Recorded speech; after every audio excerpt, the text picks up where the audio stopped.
All right, so last thing we already did these guys over here. We did amino acid degradation, carbohydrate degradation, both digestion. What we're doing now is we're doing lipid digestion. So these are fats. We're going to get into bile here. So with lipids, lipids get degraded in the small intestine and in the stomach, right? We also put mouth here as well, so we'll go through the list.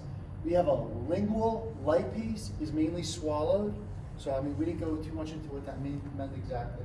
But we have the stomach. Basically, it's saying that once lipids are entering the mouth has an enzyme called lingual lipase, which is going to activate. It's in your tongue. That's starting to cleave lipids within the tongue, getting it ready for digestion in the stomach and small intestine. Okay. You have once you get in the stomach, then you still have lingual lipase. Probably it says lingual, but now you also have gastric lipase. So you have lingual lipase. And you have gastric lipase now. Gastric because it's in your stomach, right? These are going to degrade milk triacylglycerides with medium chain fatty acids. So you go from the mouth, you have lingual lipase, then you go to the stomach, you have lingual and gastric lipase. Now you're in the small intestine, right? Lipase just means what? It's an enzyme that cleaves lipids. Yes. Okay. So easy to remember. Lingual meaning tongue, gastric meaning stomach. Yeah, lipase meaning enzyme that is going to digest the mouth. Yes. Before it was amylase, right? Amylase. Mm-hmm. Now it's lipase. Okay. Small intestine. Yep. Now you have bile. We have the introduction of bile. Where does bile come from? It comes from the gallbladder, right? Comes from the liver. Comes from the liver, stored in the gallbladder. And then comes out from the gallbladder. Okay. Bile is needed for lipid degradation and absorption, which is super important because we're going to get into that. You have brush border cells, again, are intestinal mucosal. We didn't draw it here. But the brush border cells, they're going to uptake free fatty acids, right? What do they do here? They're taking in MAG. Monoacylglycerol, also known as MAG, free cholesterol, lipid-soluble vitamins, and needs mixed micelles with bile salts to uptake them into the intestinal mucosal cells. So bile, right? We spoke about how bile helps all these certain processes in order to uptake lipids into the small intestine, which would then be sent to the lymph. Okay, also with this guy right here, right, when we were talking about MAGs, we said brush border cells uptake MAGs, they uptake monoacylglycerol. If you want to inhibit that, maybe if you're trying to lose weight, right, for weight loss, you can take a drug called orlistat. And orlistat over here, it's going to inhibit pancreatic lipase, that's what it does. All right, then once you're in the intestine, right, intestinal mucosal cells, you have triacylglycerides and cholesterol esters are formed, and dietary lipids are released into the lymph. So that was our last thing, right? We said what did we do? We formed. So you're telling me right here, if you have brush border cells, these guys are going to take in fatty acids, right? This uptake of fatty acids. So we broke it down and we cleaved it. We used bile for degradation. Now we use brush border cells to uptake it. So we took all the lipids in. Now you're saying in the actual intestinal mucosa cell, what do you form tags? You form tags and then ship them to chylomicrons? Is that what it's saying? So actually within the intestinal mucosal cells, tags and cholesterol esters formed and dietary lipids are released into the lymph inside the chylomicron. Yeah. So what it's saying is that you have a chylomicron that's basically sitting in the intestinal mucosal cell and you're basically filling it with triacylglycerides and cholesterol esters before that chylomicron then departs for the lymph and released into the lymph by, you get what I'm saying? So you have literally a circle, which is. I thought we cleaved the tags here. That's why I thought, okay, tags are all cleaved. Yes, they are cleaved by there. That's where pancreatic lipase comes in handy and cleaves tags only to monoacylglycerol in the brush border cells.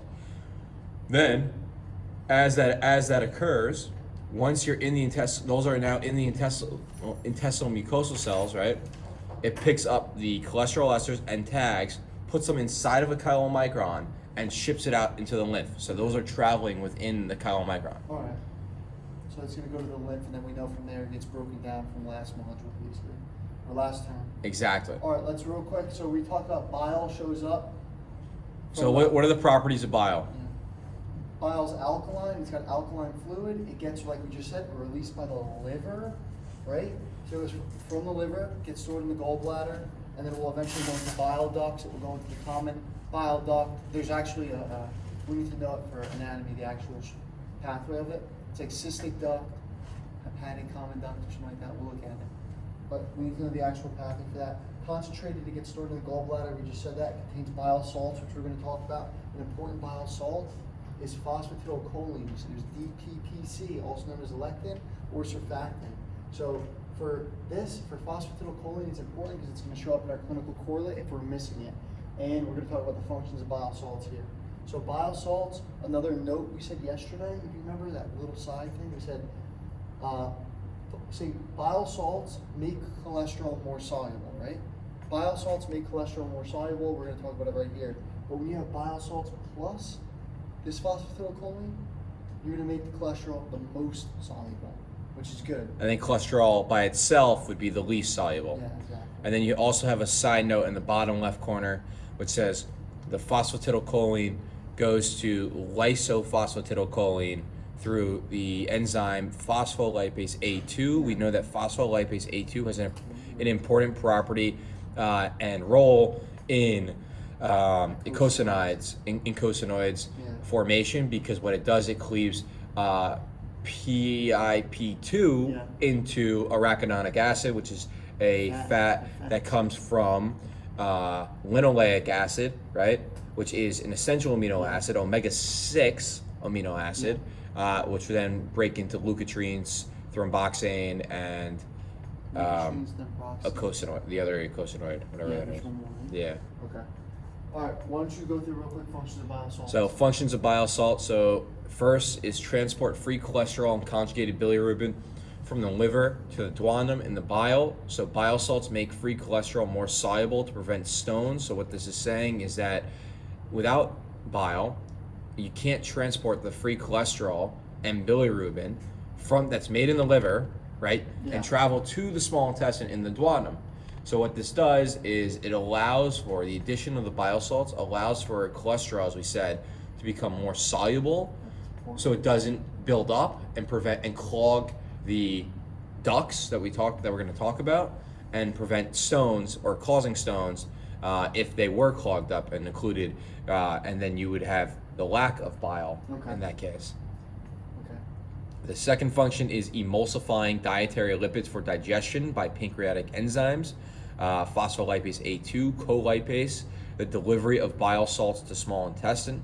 So what we're saying is that bile, the role of bile is to emulsify, break down lipids, and increase their surface area. So you're basically breaking it down in order to increase the surface area to allow pancreatic lipase to cleave the triacylglycerols from the bile salt. So the bile salt literally binds to the triacylglycerol, and using an enzyme, a coenzyme called colipase, it's going to actually push away the tags from the bile salt, which is going to separate them, allowing that pancreatic lipase to have some room to travel in, cleave the tags into monoacylglycerols, and break down these lipids. So that's the whole point of emulsifying. Emulsifying is to mix and to break down a lipid. The next function, we said bile salts create a mixed micelle for the uptake of lipids into intestinal mucosal cells. So the point of creating a mixed micelle is for what?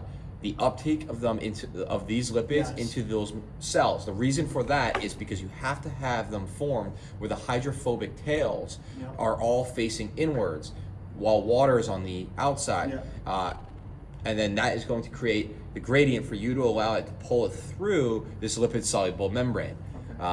And then the last thing is release 5% of bile salts into feces, synthesis of primary bile acids. So we said that if you have excess cholesterol will turn into a bile salt, primary bile salt, through glycine and taurine.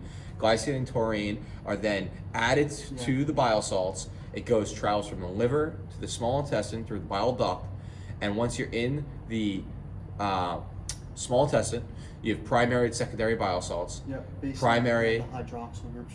has, I believe, what? Primary has its hydroxyl has the hydroxyl group. group. Secondary has they lost the hydroxyl group. Primary will always turn into secondary, and then these bile salts are the bile salts get released into the feces, while the glycine and taurine that was added to create the bile salt will be recycled back through the was it the portal vein Or no, gets what was it? recycled. I think it was the